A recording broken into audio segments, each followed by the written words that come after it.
we've been through this before. COVID cases, they start to level off, only to have a surge heading into the winter months. Health officials have reason to believe this winter, though, may be different. The Colorado Department of Health released this graph showing how many in our state are currently hospitalized with COVID-19. So you can see on the right that our latest peak is plateauing right now. State health officials are cautiously optimistic that we won't see a repeat of last year. New nationwide modeling shows under the right conditions, a repeat won't happen. Denver 7's Ivan Rodriguez begins our in-depth coverage.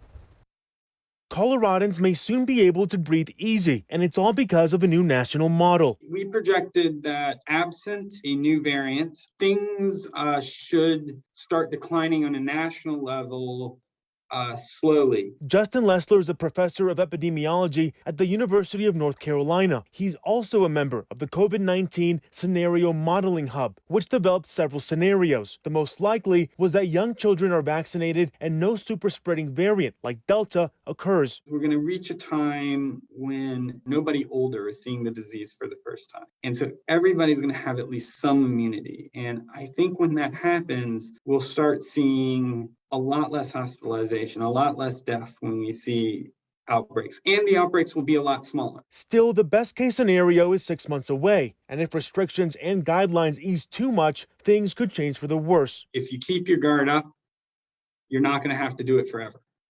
Don't give up.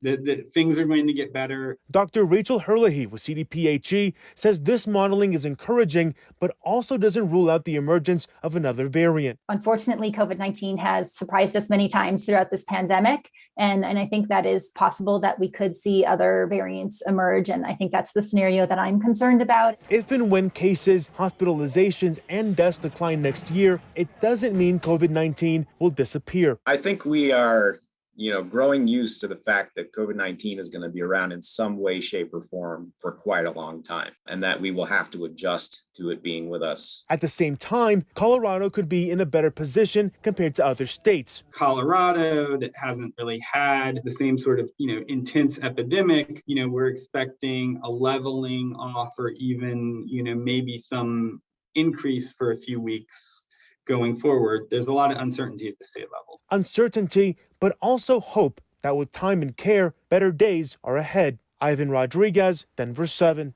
And this scenario will only be successful if vaccines are made available for children. For some perspective for you, the CDC reports more than 5 million children have so far been infected with COVID, 225,000 just within the last week. Pfizer said on Monday its vaccine works well for children 5 to 11 years old. They're discussing the findings right now with the FDA, and experts hope for approval maybe by Halloween. Now, earlier this week, the State Department of Health said it is prepared now to vaccinate kids once approval comes.